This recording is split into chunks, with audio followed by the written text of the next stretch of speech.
नमस्कार, रिपब्लिक भारत देख रहे हैं आप और मैं हूं आपके साथ पुनीता सिंह। मोनिका और प्रियंका भी इस बुलेटिन में मेरे साथ मौजूद हैं। लेकिन खबरों की शुरुआत करते हैं। इस वक्त की बड़ी खबर सामने आ रही है। मौलाना सलमान अजहरी अबू आजमी की मुलाकात हुई है। ये बड़ी जानकारी आप तक पहुंचा रहे हैं। अबू आजमी ने मौलाना सलमान अजहरी से समर्थन मांगा है।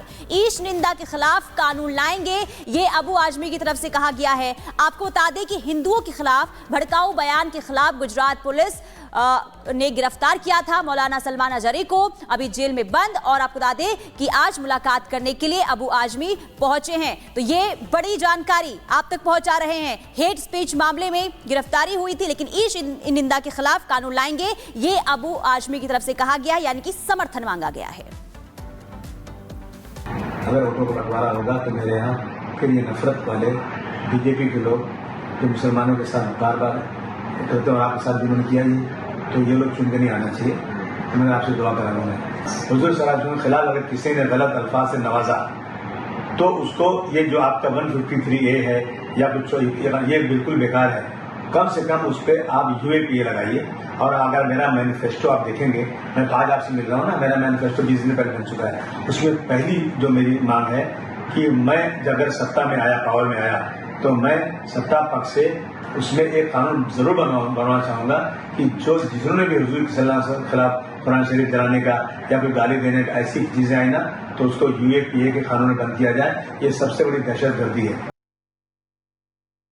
तो उधर बीजेपी के नेता गिरिराज सिंह ने समाजवादी पार्टी पर निशाना साधा है। उन्होंने कहा है कि वोट जिहाद का नारा समाजवादी पार्टी ने ही दिया था। बड़ी जानकारी आप तक पहुंचा दें, गिरिराज सिंह ने वोट जिहाद को लेकर बयान दिया। उन्होंने बयान देते हुए सपा पर निशाना साधा है और कहा है कि वोट जिहाद का नारा जो कि महाराष्ट्र के विधानसभा चुनावों में गूंजता हुआ नजर आ रहा है, वोट जिहाद का नारा और वोट जिहाद जो शब्द है ये अखिलेश यादव की पार्टी ने ही इसका नारा दिया था, यानी कि समाजवादी पार्टी ने ही इसका नारा दिया था। यह कहना है बीजेपी के नेता गिरिराज सिंह का।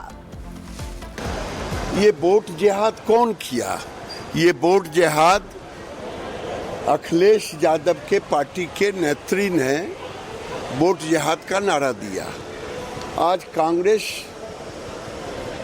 की ओर से, आज मौलवी की ओर से वोट जिहाद के नारे तो दिए जा रहे हैं। तो मैं भारत के धर्मगुरु भी अब आवाज दे रहे हैं, उनकी बातों को भी सुनना चाहिए। और देश के अंदर अब समय आ गया है कि सबको एक रहना चाहिए।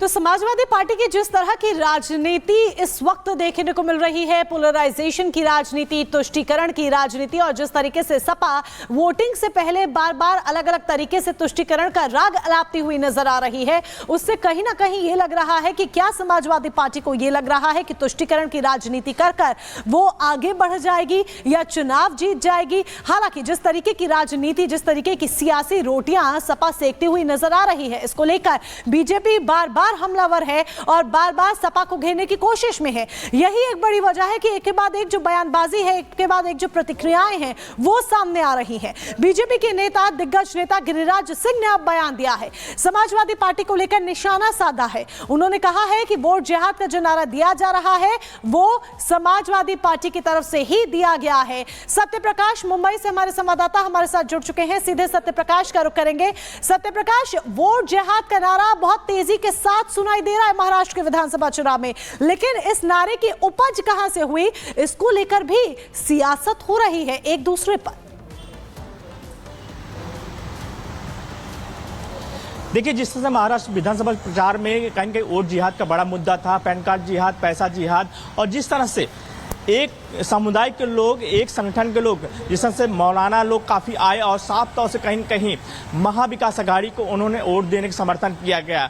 चाहे उल्मा बोर्ड की बात करें, चाहे महाराष्ट्र मुस्लिम संघ की बात करें, चाहे all India personal law board की बात करें, सभी लोगों ने खुलेआम प्रेस कॉन्फ्रेंस किया। प्रेस कॉन्फ्रेंस करके महाविकास अघाड़ी को जिताने की बात कही और यहां तक के कहा गया कि अगर जो महाविकास अघाड़ी को वोट नहीं देगा, मुस्लिम समुदाय को समाज से बाइकआउट कर दिया जाएगा। लेकिन जिस तरह से अबू आजमी का सामने वीडियो आया, कहीं न कहीं वो भी साफ है कि लगातार एक समुदाय को खींचने के लिए कोशिश किया जा रहा है। महाराष्ट्र विधानसभा चुनाव प्रचार के दौरान ये साफ तौर से देखने को मिला है कि धर्म युद्ध का नाम दिया गया जहां बीजेपी की तरफ से, क्योंकि जिस तरह से लगातार अलग अलग मुस्लिम संगठन सामने आए और महाविकास आघाड़ी को समर्थन देने की बात कही। उसके बाद कहीं के बीजेपी और महायुति इसको धर्म युद्ध कहा कि जिस तरह से कहीं के वोट जिहाद चल रहा महाराष्ट्र में, इस महाराष्ट्र विधानसभा में बिल्कुल जनता वोटिंग सबक से पहले सिखाएगी। तुष्टीकरण का राग है क्या, ये एक बड़ा सवाल है। सत्यप्रकाश, आपका बहुत शुक्रिया हमारे साथ जुड़ने के लिए। इसी बीच अपने दर्शकों को बता दें,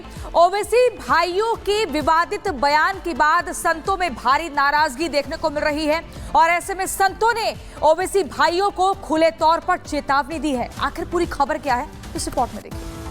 15 मिनट 15 सेकेंड लगेंगे ओवैसी। 15 मिनट आपके 15 मिनट नहीं, हम आपको 15 दिन देते हैं। आप अपनी पूरी तैयारी के साथ आइए। आपकी चुनौती हमने स्वीकार कर ली है।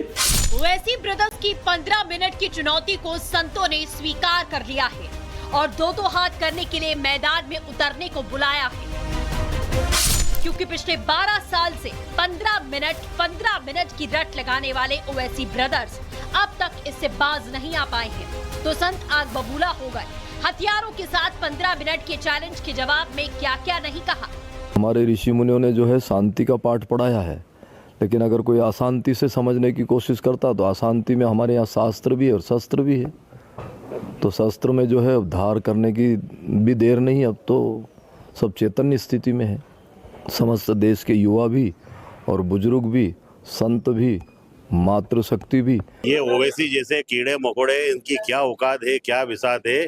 ये जो हैदराबाद में रहकर वहाँ पर बोलता है, वो वापस जाके अपने दड़बे में घुस जाता है। अगर तेरी इच्छा हो तो केवल हैदराबाद के हिंदुओं से निपट के बता दे। हिंदुओं को 15 मिनट पुलिस हटा लो फिर हम दिखाने की धमकी अकबरुद्दीन ओवैसी ने 2012 में दी थी, लेकिन महाराष्ट्र चुनाव में एक बार फिर से ओवैसी भाइयों ने 15 मिनट का राग अलापना शुरू कर दिया है। ओवैसी ने महाराष्ट्र में चुनावी सभा के दौरान 15 मिनट वाले बयान का जिक्र किया था, जिसके बाद के विवाद बढ़ता ही जा रहा है। हम 25 कौड़ है ना, तुम 100 कौड़ है ना, ठीक है। तुम तो हमारे से इतने ज्यादा है। 15 मिनट के लिए पुलिस को हटा लो, बता लेंगे किसमें हिम्मत है, कौन ताकत है। फ्री टाइम कितना है? हाँ 15 मिनट है। अरे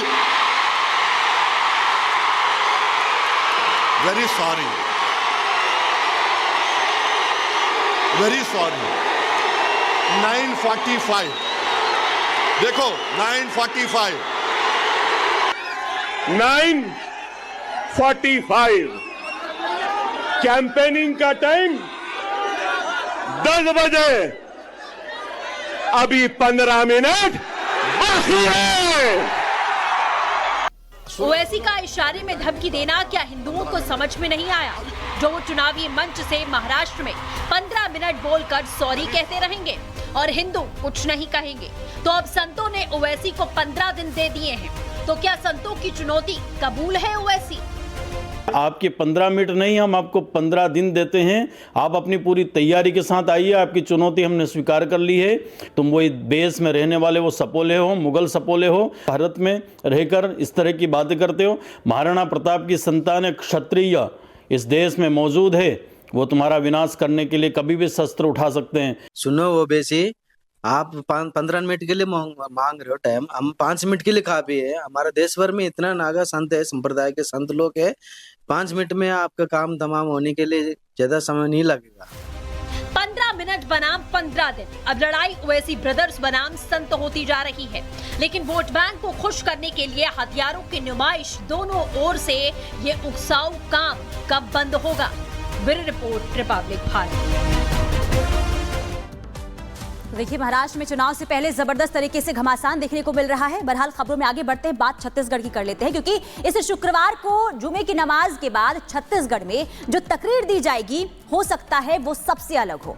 दरअसल अब तकरीर के लिए अब वक्फ बोर्ड के साथ यानी कि मंजूरी लेनी होगी पहले वक्फ बोर्ड से, और ये आदेश वक्फ बोर्ड ने छत्तीसगढ़ के मस्जिदों के लिए जारी किया है। अब ये आदेश क्यों जारी किया गया है और अब इस आदेश को लेकर आखिर नया बखेड़ा क्यों शुरू हो गया है, रिपोर्ट के जरिए आपको दिखाते हैं।